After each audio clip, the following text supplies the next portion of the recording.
Hello दोस्तों, नमस्कार। मेरे इस यूट्यूब चैनल में आपका बहुत बहुत स्वागत है।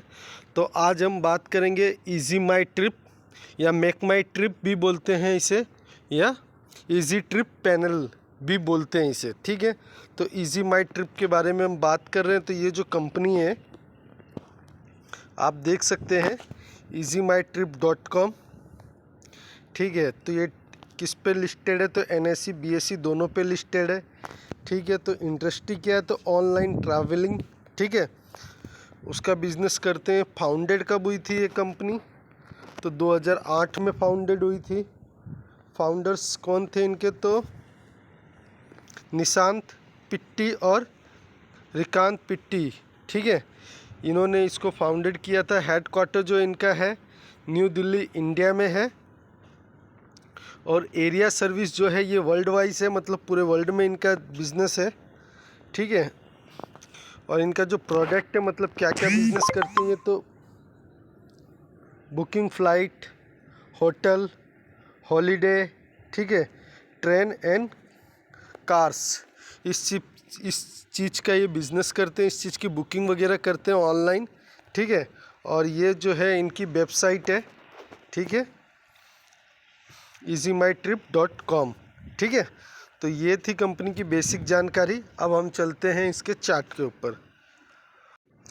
तो अभी जो है हम इसके चार्ट के ऊपर आ चुके हैं। आप देख सकते हैं कंपनी का नाम जो है इजी ट्रिप पैनर है, और NSE पे जो है इजी माई ट्रिप ये लिखने से भी आता है। और आपने एडवर्टाइज इसका देखा होगा टीवी वगैरह में, मेक माई ट्रिप। ठीक है, तो आलिया भट्ट और रणवीर कपूर इसका भी एडवर्टाइज करते हैं, आप लोगों ने देखा भी होगा। ये वही कंपनी है। तो अभी हम आ जाते हैं इसके चार्ट के ऊपर। तो हम इसका मैक्सिमम चार्ट देख लेते हैं।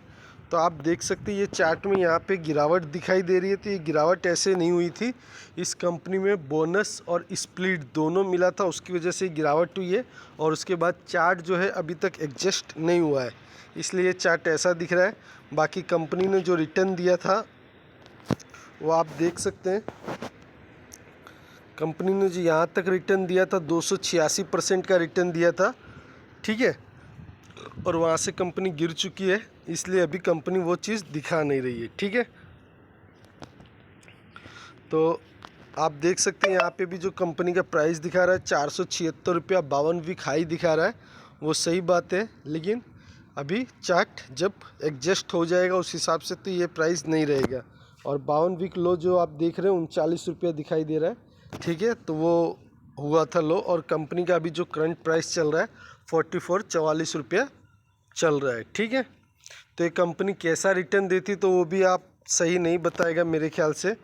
आप निफ्टी 50 से इसको कंपेयर करेंगे तो, क्योंकि कंपनी का जो चार्ट है वो एडजस्ट ही नहीं हुआ है। तो आप देख रहे हैं यहाँ पे जो रिटर्न दे रही थी कंपनी वो निफ्टी 50 से अच्छा दे रही थी, लेकिन बोनस स्प्लिट होने के बाद जो है कंपनी ने अभी तक चार्ट को एडजस्ट, मतलब चार्ट एडजस्ट नहीं हो पाया है। ठीक है, तो अभी हम इसको छोड़ देते हैं और हम चलते हैं इसकी बैलेंस शीट के ऊपर। तो अभी हम आ चुके हैं कंपनी की बैलेंस शीट के ऊपर। तो आप देख सकते हैं कंपनी का नाम इजी ट्रिप पैनर्स, सेक्टर जो है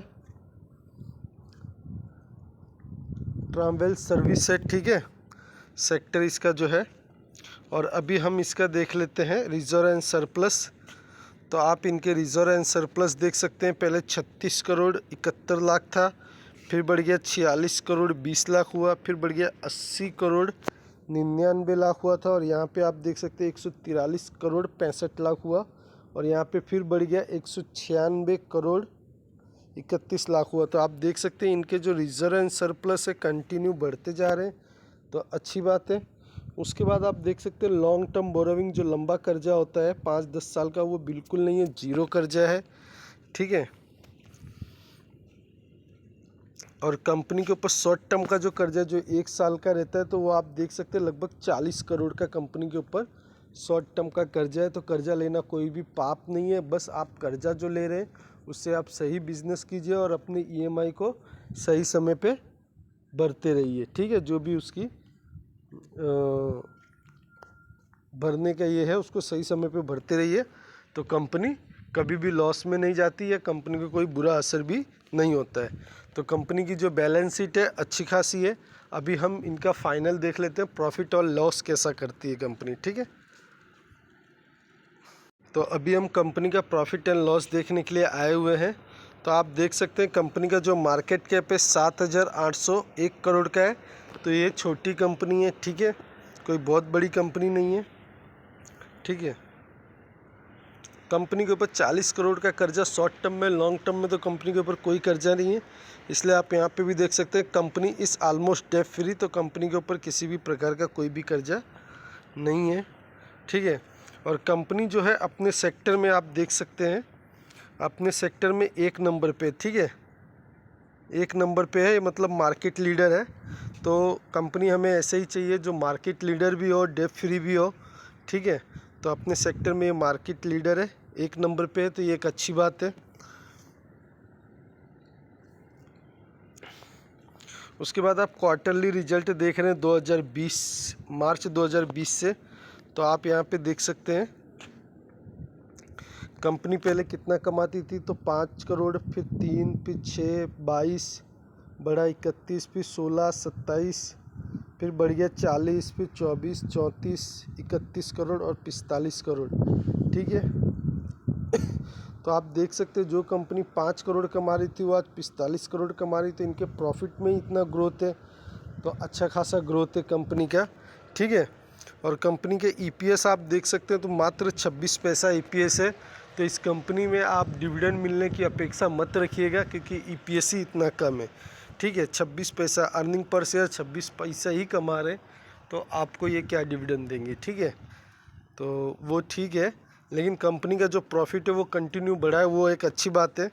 ठीक है, ऑपरेटिंग प्रॉफिट मार्जिन भी हम देख लेते हैं। ऑपरेटिंग प्रॉफिट मार्जिन भी अच्छा है, 44% का, 44% का जो है इसका ऑपरेटिंग प्रॉफिट मार्जिन है, जो कि अच्छा खासा है। तो अभी हम ईयरली रिजल्ट देख लेते हैं, उसमें ज़्यादा अच्छा पता चलेगा। तो आप देख सकते हैं 2011 में कंपनी जो सेल्स कर रही थी 209 करोड़ का सेल्स कर रही थी, और अभी जो कंपनी है 378 करोड़ का 378 करोड़ का सेल्स कर रही। तो आपने देखा कि सेल्स कितना अच्छा खासा इसमें ग्रो हुआ है। ठीक है, इसमें आप ऑपरेटिंग प्रॉफिट मार्जिन देखेंगे तो वही है, 44% का है। ठीक है, और आप रिजल्ट देखेंगे इनके तो आप देख सकते हैं, हम 2011 से देख रहे हैं। तो 2011 में कंपनी क्या कमाती थी, मात्र 1 करोड़ कमाती थी, फिर 1 करोड़, फिर बढ़ा 2 करोड़, फिर बढ़ गया 3 करोड़, फिर 4 करोड़, फिर फ्लैट रहा 4 करोड़, फिर बढ़ा 20 करोड़। उसके बाद company no profit no loss में रही, फिर बढ़ गया 24 करोड़, 35 करोड़, 62 करोड़, और कंपनी 107 करोड़ पे पहुंच गई। ठीक है, और उसके बाद आप देख सकते हैं कंपनी 133 करोड़ पे पहुंच गई। तो जो कंपनी 1 करोड़ कमाती थी वो 133 करोड़ में पहुंच गई 2011 से लेके अभी तक। ठीक है, 2011 से अभी तक। तो आप देख सकते हैं यहाँ से कंपनी यहाँ जा सकती है, तो उसका शेयर प्राइस भी क्यों नहीं ऊपर जाएगा, ज़रूर ऊपर जाएगा। ठीक है, तो अच्छा खासा कंपनी कमा रही है। और आप देख सकते हैं इसमें जो कंपनी है पहले ईपीएस था 8 रुपया, 14 रुपया, 16 रुपया, 22, 100 रुपया। ठीक है, तो ये कंपनी के अच्छे खासे ईपीएस थे, लेकिन कंपनी ने क्या है बोनस और स्प्लिट किया तो शेयर के टुकड़े हो गए, और जो ईपीएस निकलता है अर्निंग पर शेयर, जब एक शेयर के 10 शेयर हो गए तो वो भी आपका ईपीएस ऑटोमेटिकली डाउन हो जाता है। तो आई होप मैं जो समझाना चाह रहा था ईपीएस के बारे में आप समझ चुके होंगे। ठीक है, तो ईपीएस अभी जो है 77 पैसा है खाली इनके पास। ठीक है, लेकिन प्रॉफिट आप जो देख रहे हैं प्रॉफिट अच्छा खासा बढ़ा है, 1 करोड़ से 33 करोड़, 133 करोड़ पहुंच गए। तो ठीक है, आगे भी इनका बिजनेस बढ़ेगा। ठीक है, और शेयर होल्डिंग पैटर्न आप देखेंगे तो आप देख सकते हैं इनका जो शेयर होल्डिंग पैटर्न है उसमें 74.90% जो है प्रोमोटर के पास है, तो अच्छी बात है। एफआईआईएस के पास 2.31 है, और डीआईएस के पास 2.82 है, और पब्लिक के पास जो है 19.97 है। तो पब्लिक के पास हमेशा अच्छी कंपनी कम रहती है। तो अभी हम देख लेते हैं इस कंपनी में अच्छी बात क्या क्या है। तो आप देख सकते हैं इस कंपनी में जो है सबसे पहले तो ये ऑनलाइन टिकट का बिज़नेस करती है, जैसे कि आपको होटल बुक करना हो, ट्रेन बुक करना हो, कोई कैब बुक करना हो, या कहीं पे आपको टूर करना हो, तो उसकी ये टिकट ऑनलाइन बुकिंग होती है। तो हर इंसान तो नहीं घूमता फिरता है, लेकिन फिर भी इंडिया में बहुत सारे ऐसे इंसान हैं जो कहीं ना कहीं टूर करते रहते हैं, तो इस हिसाब से उनको होटल और टिकट बुक करना ही पड़ता है। ठीक है, तो वो इस हिसाब से इनका बिज़नेस चलेगा आगे। ठीक है, तो मुझे लगता है इनका बिज़नेस हमेशा चलेगा। ठीक है, तो इस हिसाब से इनका बिज़नेस अच्छा है, तो ये एक अच्छी बात है। ठीक है, शेयर में अभी कितने % की गिरावट है हम नहीं बोल सकते, लेकिन 44 रुपीज़ का शेयर है, तो इसमें हम बिंदास इन्वेस्टमेंट कर सकते हैं। ठीक है, तो एक अच्छी बात है, सस्ता मिल रहा है। उसके बाद हमने इनके रिजर्व एंड सरप्लस देखे, तो रिजर्व एंड सरप्लस भी आपने देखा 5 साल के रिजर्व एंड सरप्लस देखा, तो हर साल इनके रिजर्व एंड सरप्लस बढ़ते जा रहे हैं, अच्छी बात है। लॉन्ग टर्म बोरोविंग जो कि लंबा कर्जा होता है वो 0 है। ठीक है, शॉर्ट टर्म कर्जा जो है 40 करोड़ का है, तो जो कंपनी साल में 133 134 करोड़ कमा रही है, 100 करोड़ कमा रही है, तो उसके लिए 40 करोड़ का कर्जा कोई भी बहुत बड़ा कर्जा नहीं है। आप लोगों ने उसके प्रॉफिट में भी देखा। ठीक है, तो वो भी एक अच्छा ही है। ठीक है, उसके बाद जब हम आ गए तो आपने देखा कि ये जो कंपनी अपने सेक्टर में लीडर है, ठीक है, नंबर 1 पे, तो जो लीडर रहता है वो हमेशा अच्छा ही करता है, तभी वो लीडर रहता है, 1 नंबर में रहता है, तो वो भी एक अच्छी बात है। ठीक है, उसके बाद जब हमने इनके रिजल्ट देखे, तो हमने जो इनके क्वार्टरली रिजल्ट देखे, तो इनको हर क्वार्टर में प्रॉफिट हो रहा है। थोड़ा प्रॉफिट अप डाउन हो सकता है, इस क्वार्टर में ज़्यादा हुआ, उस क्वार्टर में कम हुआ, लेकिन कंपनी प्रॉफिटेबल है, हर क्वार्टर में इनको प्रॉफिट हो रहा है। ठीक है, ईयरली जो हमने रिजल्ट देखा, तो ईयरली रिजल्ट में हमने देखा जो इनकी सेल्स है वो अच्छी खासी बढ़ रही है, हर साल बढ़ रही है, सेल्स इनका अच्छा खासा बढ़ रहा है।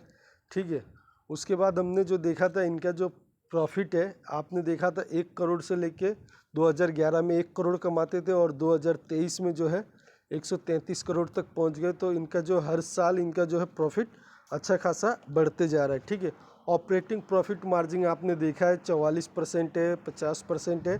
ठीक है, तो ऑपरेटिंग प्रॉफिट मार्जिन भी अच्छा है 44% का, तो वो भी अच्छा है।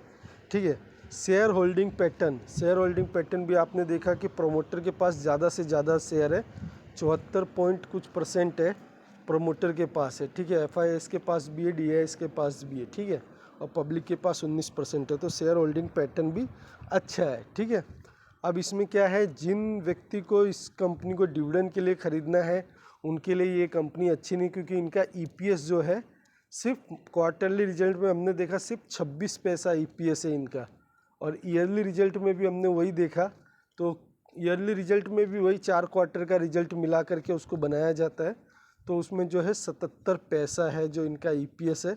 तो इनका जो EPS है वो अच्छा नहीं है, वो मुझे बिल्कुल अच्छा नहीं लगा है। तो मतलब कंपनी प्रॉफिटेबल है। ठीक है, EPS भी इनका पॉजिटिव आ रहा है, लेकिन EPS जब 77 पैसा या 26 पैसा है, तो आपको डिविडेंड मिलने की कोई भी आसार नहीं है। इस कंपनी में डिविडेंड आगे मिलना मुश्किल है। हाँ, जब मिल सकता है जब कंपनी अच्छा खासा प्रॉफिट करे, 133 करोड़ से वो 1300 करोड़ तक अगर पहुंचती है भविष्य में 5-10 साल में, तब जा कर के वो आपको EPS दे सकती है, मतलब डिविडेंड दे सकती है। तो डिविडेंड के हिसाब से इस कंपनी में आपको एंट्री नहीं करनी है। बाकी कंपनी अच्छी है, आज 44 पे है। ठीक है, आज 44 पे है, इनका बिजनेस ऐसे ही चलता रहा, आगे ग्रोथ करता रहा। ठीक है, जैसे अभी इस साल में ये लोग 133 करोड़ कमाए, अभी Q4 के रिजल्ट आना बाकी है, उसमें भी जो कमाएंगे वो 133 में ऐड हो जाएगा। तो ऐसे ही कंपनी मान लो अगली साल 150 करोड़ कमाती है, फिर उसके अगले साल 170 160 करोड़ कमाती है, और कंपनी का प्रॉफिट अगर बढ़ता रहा तो ये कंपनी 150 से 200 भी जा सकती है। ठीक है, ऐसा मुझे लगता है। और इस कंपनी में मैं अभी मेरे पास इस कंपनी में लगभग 200 शेयर है, पर मैंने इन्वेस्ट किया है, इसलिए आप भी इन्वेस्ट करो, ऐसा कोई ज़रूरी नहीं है। आप अपनी रिसर्च करके इन्वेस्ट कीजिएगा। ठीक है, और अगर इसके अभी Q4 के रिज़ल्ट आ रहे हैं, अगर Q4 के रिज़ल्ट अच्छे रहे, ख़ास करके क्वार्टर एंड क्वार्टर अगर अच्छे रहे, तो मैं इसमें और भी अपनी होल्डिंग बढ़ाऊँगा। अगर रिज़ल्ट अच्छे नहीं रहे तो मैं जिस पोजीशन में उसी पोजीशन में रहूँगा। हो सकता है कंपनी में और गिरावट हो तो बाद में और सस्ता खरीद सकते हैं। ठीक है, तो ये मेरा तरीका है, आपका ये तरीका नहीं होना चाहिए, आपका अपना तरीका होना चाहिए। ठीक है, तो आपको अगर ये कंपनी अच्छी लग रही तो आप अपना रिसर्च कीजिएगा, अपनी रिसर्च करने के बाद ही अपना पैसा लगाइएगा। ठीक है, मेरे कहने से मत लगाइएगा। अगर मेरा वीडियो अच्छा लगता है, मेरा वीडियो बनाने का तरीका अच्छा लगता है, तो आप मेरे चैनल को लाइक कीजिए, सब्सक्राइब कीजिए, शेयर कीजिए। मिलेंगे नेक्स्ट वीडियो में। Bye bye. ठीक है, और हम जो भी रिस्क लेते हैं, हम कंपनी का प्रॉफिट देख के ही लेते हैं, हम लॉस मेकिंग कंपनी में नहीं जाते हैं। ठीक है, तो मिलेंगे नेक्स्ट वीडियो में। Bye bye.